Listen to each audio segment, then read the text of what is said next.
My name is Aaron, and this happened about 2 summers ago, back when I was still working fully remote. I was doing freelance web work at the time, mostly for small businesses and overseas clients. Because of the time zones, my schedule was all over the place. Some days I'd be done by mid-afternoon. Other nights, I'd still be on calls close to midnight. That night was one of those. It was a Thursday, I'm sure of that because I remember thinking how annoyed I was that I wouldn't get to sleep in the next morning. I'd already showered, changed into something comfortable, and made a cup of instant noodles before my last call of the day popped up on my calendar. Just a quick Zoom session. 30 minutes, one client. A guy named Rob. We'd worked together a few times before. Nothing unusual, no red flags. He was quiet, a little awkward, but polite. Always kept his camera off. I didn't think much of it. A lot of people don't like being on camera. I clicked the link and waited for the meeting to connect. When the window opened, everything looked normal at first. My name, Rob's name. His mic was unmuted, and I could hear faint background noise on his end. Maybe a fan or an air conditioner. We exchanged quick hellos and got straight into the work. I shared my screen and pulled up his site analytics. That's when I noticed something that made me pause. There were 3 participants in the meeting: me, Rob, and someone else. The third entry didn't have a profile picture or a name, just a default label, user 000. I assumed it was a mistake. Maybe Rob had joined from his phone and his computer at the same time. It happens. I asked him about it casually, like it was no big deal. "Hey, are you logged in twice?" He sounded genuinely confused. He said no. He even joked about barely being able to manage one device. I opened the participant panel again. The third user was still there. No mic icon lighting up, no camera, just present. I clicked remove. The name disappeared instantly. I felt a little silly for being bothered by it. Then it came back. Same label, same blank icon. I frowned and tried again. This time, the option to remove them was grayed out. And that's when I heard it. At first, I thought it was just background noise, some interference from Rob's mic. But then I realized it wasn't coming from his end. It was coming through my headphones. A low, uneven sound. Breathing. Not loud, not exaggerated, just there. Like someone had leaned close to a microphone and forgotten to mute themselves. I didn't say anything right away. I just stared at the screen, waiting for Rob to comment on it. A second later, he did. "Do you hear that?" he asked. The way he said it, quiet, unsure, sent a chill through me. I nodded, even though he couldn't see me. The breathing stopped. The screen flickered. Just for a split second, the Zoom window went black. I thought my laptop had frozen. Then the video feed returned. User Zero's camera was on. At first, it looked like nothing, just darkness. No shape, no detail. Then my eyes adjusted. In the corner of the frame, barely visible, was a small red light, steady, blinking, like a camera recording indicator. Neither of us spoke. I tried to end the meeting. The button didn't work. I tried closing the window, Alt F4. Nothing. My cursor still moved, but nothing responded. It was like the meeting had locked my system in place. The breathing came back, louder this time, closer. Then a voice spoke. It didn't sound distorted or demonic or anything dramatic like that. It sounded calm, almost bored. "Don't leave." I ripped my headphones off and slammed my laptop shut. The room went completely silent. I sat there for a long time, staring at the closed lid, my heart hammering so hard it made my chest hurt. I kept expecting to hear something else, my laptop fan kicking on, a notification sound, anything. Nothing happened. I didn't sleep that night. The next morning, I opened my laptop with a knot in my stomach. Everything looked normal. No warnings, no error messages. I opened Zoom. There was no record of the call. Not with Rob, not with anyone. I called him immediately. He answered after a few rings. His voice sounded tired, shaken. Before I could even explain what I was seeing, he asked me a question that made my stomach drop. "When it spoke," he said, "what did it say to you?" I told him. He went quiet for a moment. Then he said, "It didn't say that to me." I asked him what it had said. He swallowed audibly before answering, "Don't look away." We stopped working together after that. I changed accounts, changed platforms, reinstalled my operating system.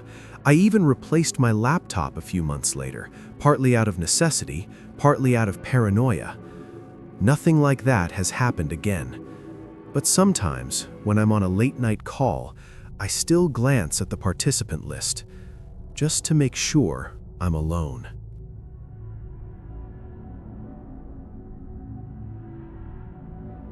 This happened last summer, and it's one of those experiences that didn't feel terrifying in the moment so much as wrong. It's only afterward, thinking back on the details, that it starts to get under your skin. At the time, my girlfriend and I had been together for about a year. She lived with me, but her parents were a few hours away in another part of the state. We'd made the drive before plenty of times, usually during the day. This time, though, we decided to leave late at night to avoid traffic and get there by around midnight. Nothing about the plan felt risky. The route was simple, mostly highway, a few exits, then some back roads near the end. I knew the general way, but I still plugged the address into my phone like I always did. I didn't think twice about it.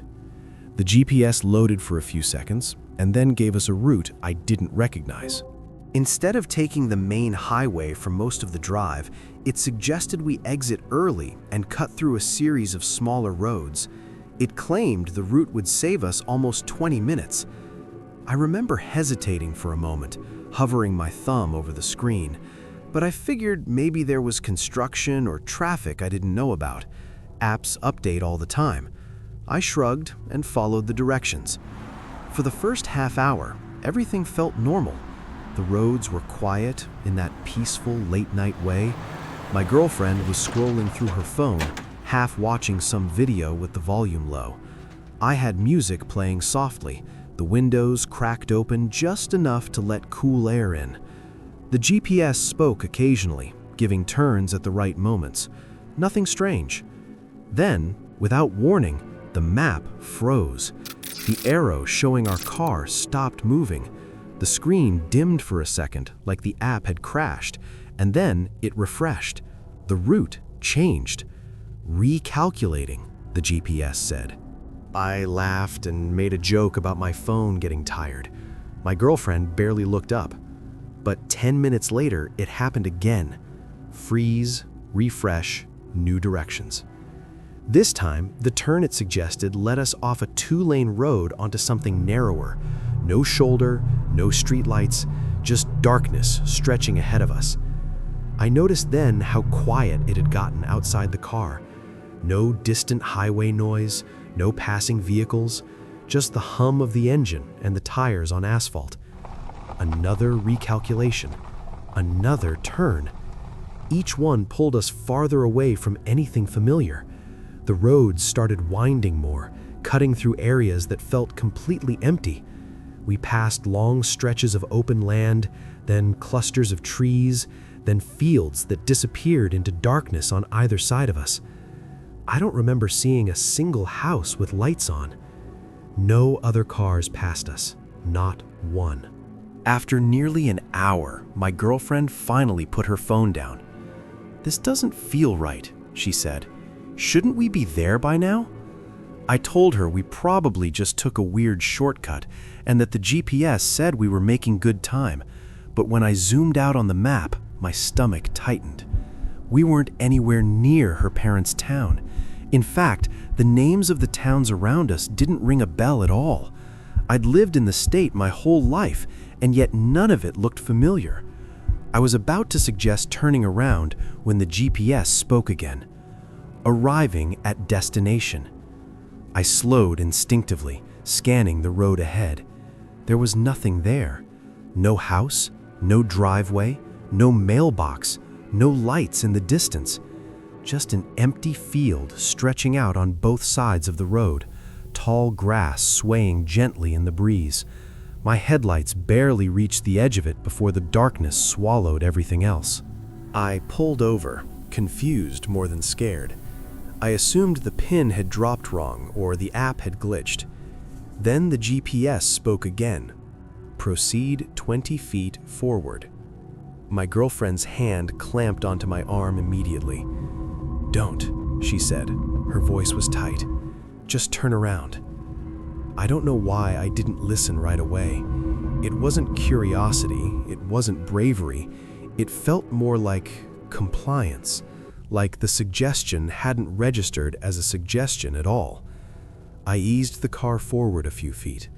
The headlights washed over the field, revealing uneven ground and thick grass bending under the light. It felt like the road simply dissolved into nothing. Then the GPS said something I'll never forget. "Stop. Exit the vehicle." My girlfriend screamed. Not a startled yell, a full, panicked scream. It snapped me out of whatever fog I'd been in instantly. I slammed my foot on the gas, yanked the wheel, and spun the car around so fast I nearly lost control. We tore down that road, neither of us looking back. I didn't slow down until we reached a gas station nearly 40 minutes later. It was the first sign of life we'd seen since leaving the highway. Bright lights, other cars, people.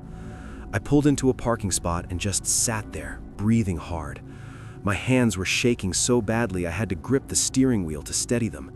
My girlfriend was crying quietly, staring straight ahead like she didn't trust herself to look anywhere else. After a while, once we'd calmed down enough to talk, I opened the GPS app again.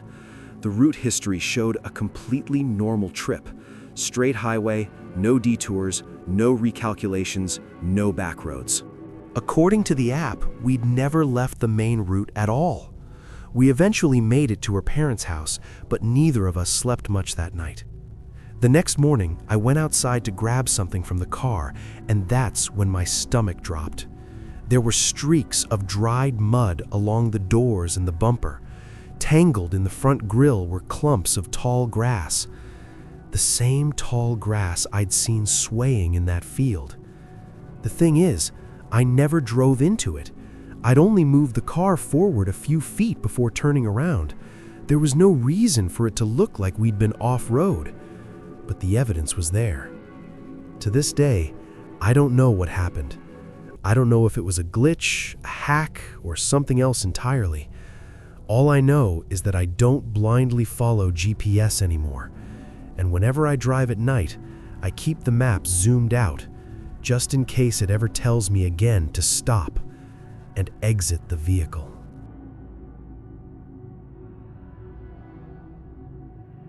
My name is Evan, and this happened about 3 years ago. It's not the kind of story that has a clear ending or a big reveal, which is probably why it stuck with me for so long. There was no moment where everything made sense, no explanation that tied it up neatly. Just a lot of small things that added up to something I still don't like thinking about. At the time, I was 24 and working remotely as a junior data analyst for a mid-sized marketing company. The job itself was fine, boring mostly. I spent my days staring at dashboards, cleaning data, sending reports that no one ever commented on. But it paid well enough, and more importantly, it was stable.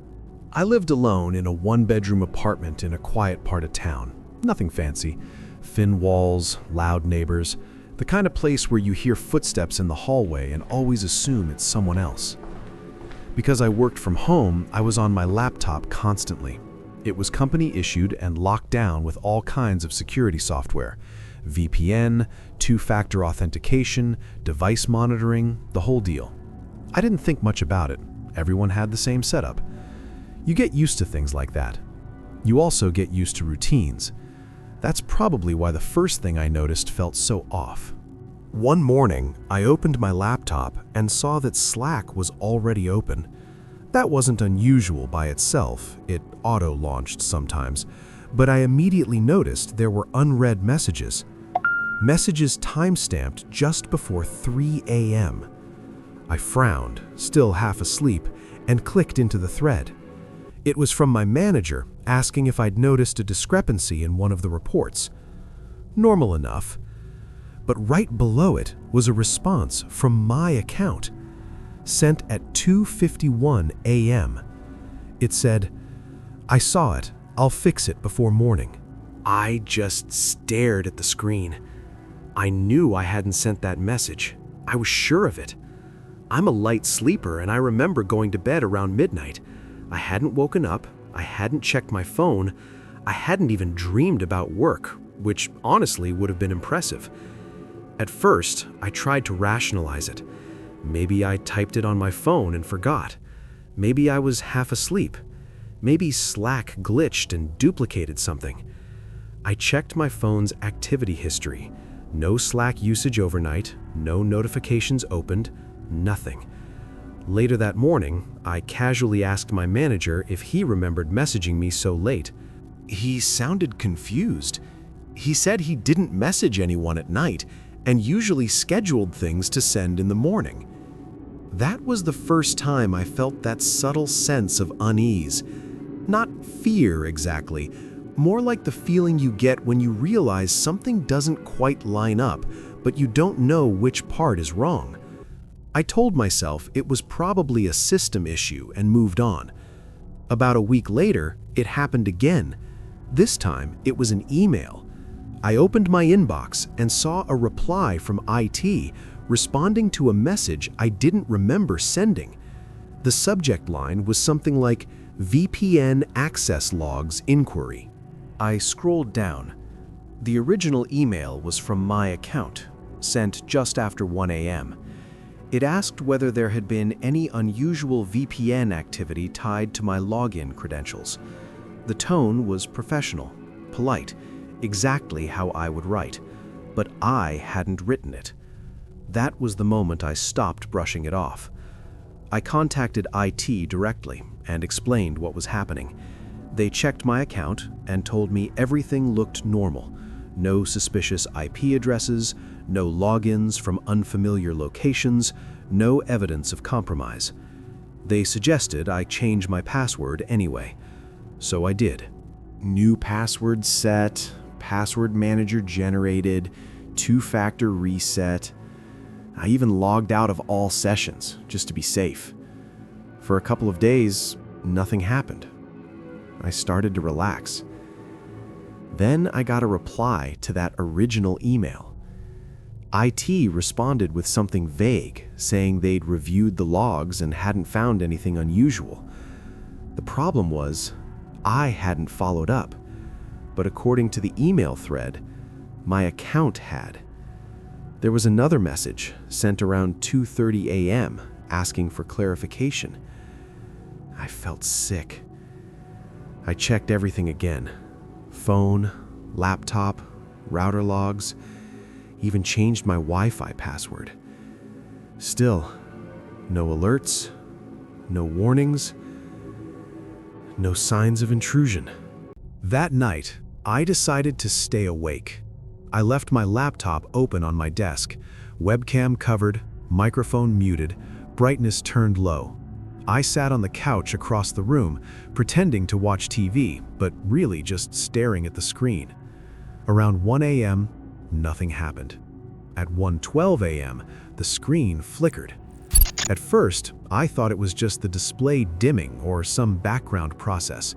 Then, I saw the mouse cursor move, just a little, like someone nudged it. My heart started pounding. A terminal window opened. Black screen, white text. I couldn't make out what was being typed. The font was too small, and it was happening fast, but I could hear it. The clicking of keys. Not loud, not frantic, calm, deliberate. like someone who knew exactly what they were doing. I didn't move. I didn't speak. I don't even remember blinking. After maybe 30 seconds, the screen went dark. The laptop shut down. I didn't sleep at all that night.